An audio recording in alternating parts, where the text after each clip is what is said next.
Good morning, everyone. How are we doing? Welcome to our live this morning. We're now on day 13 of our Business Action Plan Challenge, and I thank you for taking this journey with me. Let me know, drop 13 in the chat if you're here. Drop 13, just let me know that you're here. I am very happy about what we're going to be talking about today because one of the things that it allows for us to do is to tie the things that we've been doing over the past 13 days together. This week, we are focusing on identifying the goals that we're going to be focusing on, identifying the activities that we're going to be taking on to achieve the financial goals that we set last week. And I am happy because I think sometimes when we are doing the work, it's almost like you're in school or you're building something. You can't see how it all comes together. Today, we're talking about measuring and KPIs. And last week, we had a whole session on identifying your lead and your lag KPIs. And so today, we have an opportunity to see how that knowledge is going to help us in building as we go forward. So thank you again for coming on. If you're new here, I am Michelle O'Connor, business growth strategist, and I work with women CEOs who are over 40 to help them to build profitable businesses with more structure and less overwhelm and burnout. So let's jump into it. And again, as you're joining, just let me know where you're joining from. I want to help you to see when you agree on activities that you're going to be taking on, when your goals or your initiatives, ensure you are measuring it.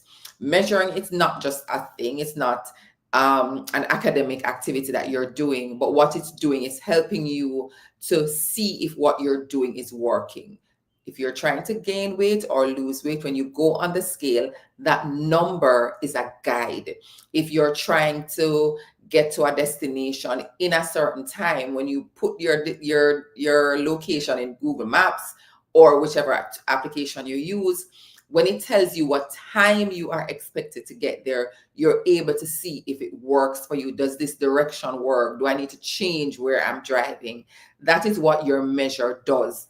And your team wants it. I would say that your team wants it. They want to know how this activity that you've given me to do, how do we know when it's successful? How do we know when we've reached where we want to go? How do we know? You know that by agreeing on your measure. So yesterday, I showed you a few examples about how you can break down a very large goal into executable activities. Today, we're going to be talking about how do you assign KPIs to those activities. That's what we're doing today. Remember, I am encouraging you, take it step by step, because each day we're building on the next step, and I don't want you to feel overwhelmed. I don't want you to feel confused. I just want you to follow the process. And in 30 days, you're going to see what the end result looks like. Like, oh my God, I built my plan. And if you've been here for 30 days, that's amazing, because I know for some persons, they have said, we've not built our plan this year. We're just winging it, as some would call it. So let us jump into it. I am going to be sharing with you some examples today. So I need to share my screen. I hope you're in a position to pause and view. So how do you measure for success? So yesterday we looked at breaking down these larger goals, these larger initiatives, let me call them initiatives. For example, increase sale from existing product into executable steps. And these were some of the steps. I am choosing 5 from each group just to give you an example of how you can think of your lead and your lag indicator. And also, before I go in, I just want to remind you of something.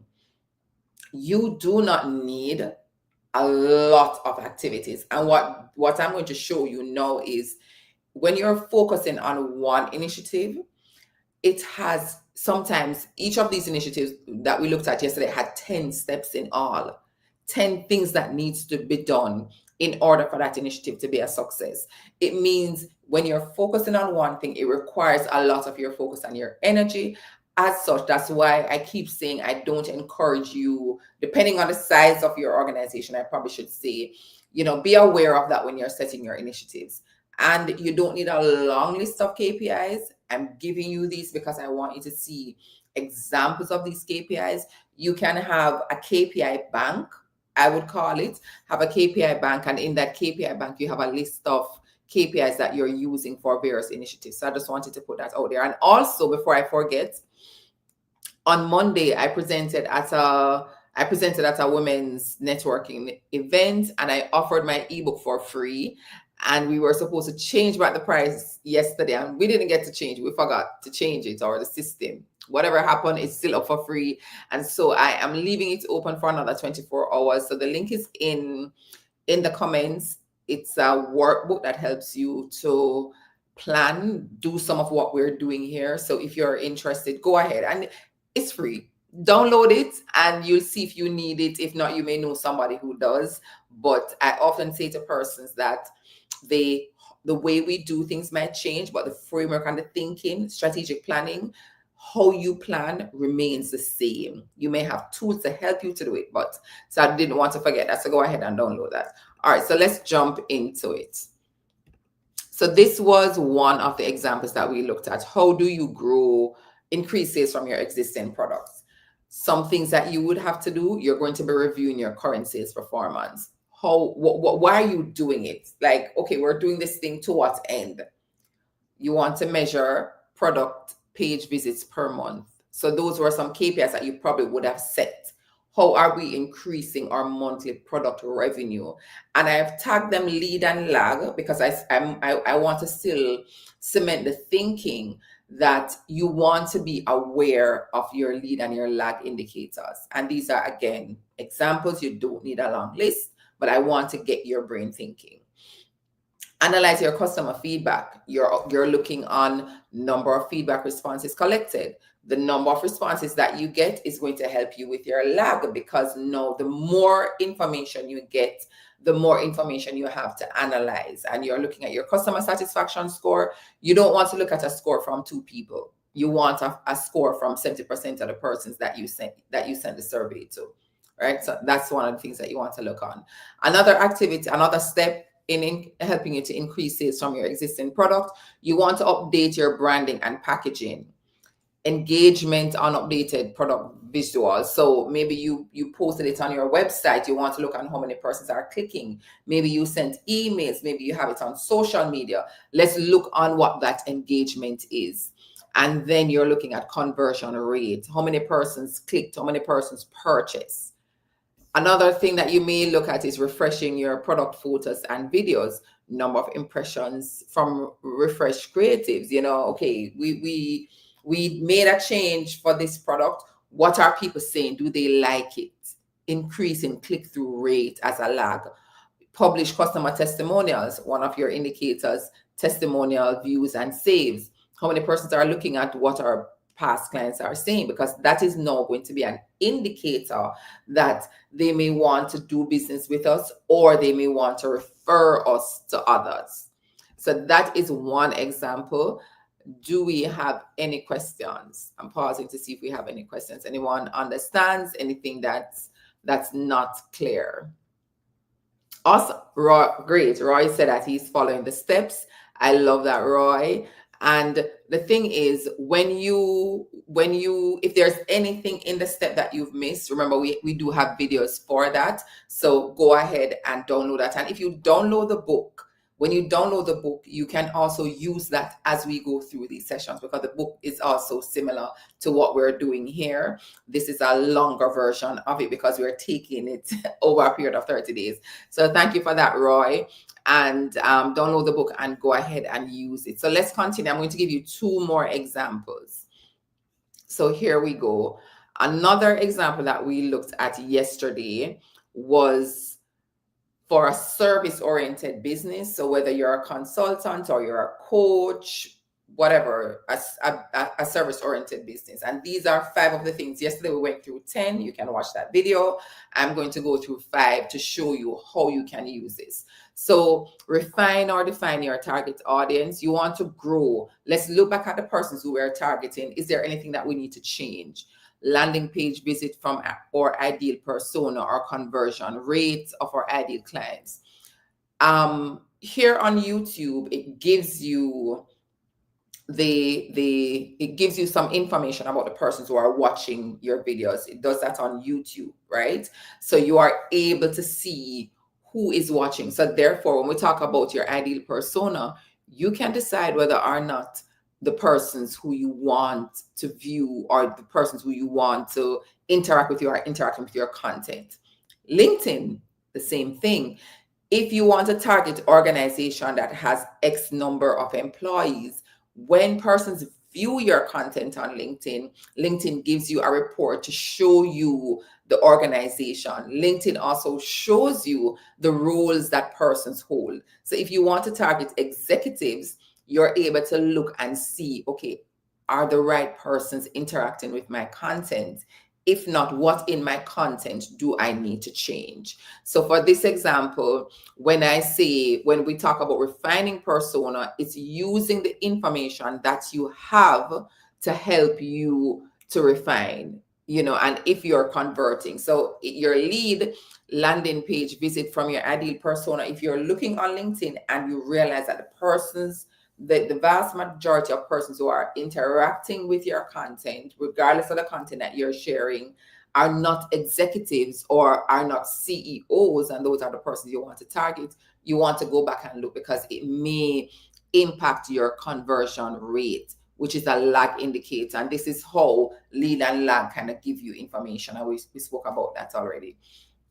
Another step, update your service description and messaging, click-through rate of your new copy. Okay, we looked at it. We realized that maybe there are some things that we need to change, some words that we need to adjust so we can attract our ideal clients. Let's now look and see how many persons have downloaded this. And from that, how many persons are booking calls. Create weekly educational content, 3 content pieces published weekly. That's a very clear KPI that you have. Are we increasing our website traffic growth by publishing these content? So you're publishing the content. The aim is that you're placing that on your website. Are persons coming? Or you're doing newsletters on LinkedIn. Are persons subscribing to my newsletter? Or are they saving it? Are they commenting? Are they booking calls, right? Strengthen lead generating system, leads acquired per week. That's something that you want to do, because the thing is, guys, you are not just doing for doing sake, you're doing for an impact, and this is really measuring your impact. And then you also want to look at your revenue that you generate per week.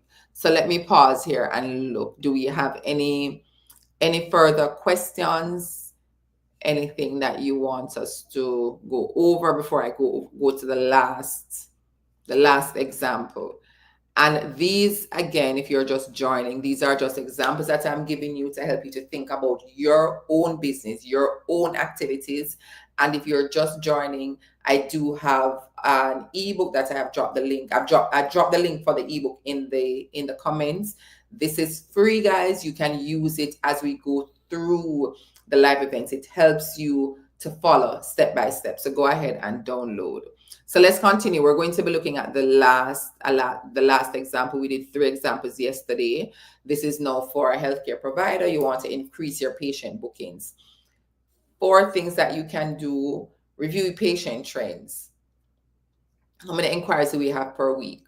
Because if you don't have any inquiries, maybe your monthly patient booking is going to also be impacted. Or if you have a lot of inquiries, it means that your monthly patient booking is going to go north. That's another example that you want to look at.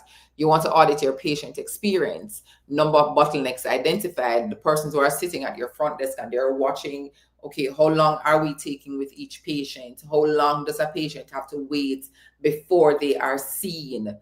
What feedback are we getting from our patients? That now leads to average patient satisfaction score. I keep reminding you that your lead indicator, it's exactly that. It is saying to you, if you are in traffic, chances are you're not going to get to your destination at the time that you projected before you knew there was traffic. So if you know that there are bottlenecks and you don't clear them, it means that your patient satisfaction score is going south. It's going to be negatively impacted. Update your website and patient booking page visits, online booking conversion rate. because you want persons to understand this activity that I've given you to do. This is the result that we're expecting. So you're not just doing something to check a box, you're doing it because we want this result. Publish weekly patient educational content. You're measuring the engagement with the content. You're measuring the patient booking from the content. These are some examples of how now you are building on the initiatives that we agreed on yesterday.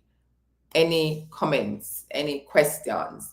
Because this is going to be your homework for today. You're now going to go back to that list of activity that you created yesterday, and you're going to assign a KPI to it. You might have 3. I've gone through, this is 14 examples, just so you can think of how you can measure it. And how it shows up in your organization is this. Someone isn't, I'll give you an example. Over the weekend, we booked someone to do some decorating for a baby shower. And when we were leaving, we wanted the balloons. The person said, no, you can't have the balloons. We have to pull down and take everything with us and throw it in the garbage. And I'm like, whoa, you would prefer to throw the balloons in the garbage versus give it to the expecting mom who's going to take it home. And she wants to look at it. He kept saying it's company policy, company policy. Here's how that conversation could have been different. If I know that I am pulling down and I am disposing because we are responsible and we are liable if anything should happen to anyone as a result of taking home any of the decorative pieces that we provided, that is the conversation. We want to be responsible and we want to limit our liability claims. That is why you're doing it. You're not just doing it because of company policy. So when your team knows the why behind their doing things, the conversation with the customer is completely different. Because I left and I'm thinking this doesn't make any sense. I messaged a person who, and I think I'm going to do a video about after sales service as well. I messaged a person who we booked, no response, because guess what? They got their pay and they're moving on with life. But if you know why you're doing something, then how you the conversation you have with your clients, that is now taken to a whole different level. And as I'm on this about after sales service, you set your satisfaction scores because you understand that the service that you deliver to your customer doesn't end when they receive the product. It continues. And I want you to remember that, and I'll do a whole nother video on that. But for today, I want you to focus, assign KPIs to the initiatives that you did. We're completing that this week. We're going to be talking about dependencies. We're going to be talking about timelines. And I'm going to show you how, when you do this, you're able to pull it together to show who in your company is doing what.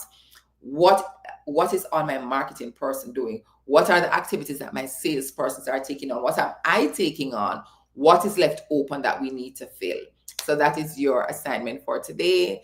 If there are no other questions or feedback, thank you so much for coming on. Go ahead and download your workbook. And as usual, I'm dropping my calendar link. You're able to book a call. Let's work together and get your plan set up for 2026. And also my email address if you would like to have, if you want to send an email, if you have any questions. Info and success. All right, those are all our details. I'm looking forward to connecting with you. Have yourself a wonderful, wonderful day.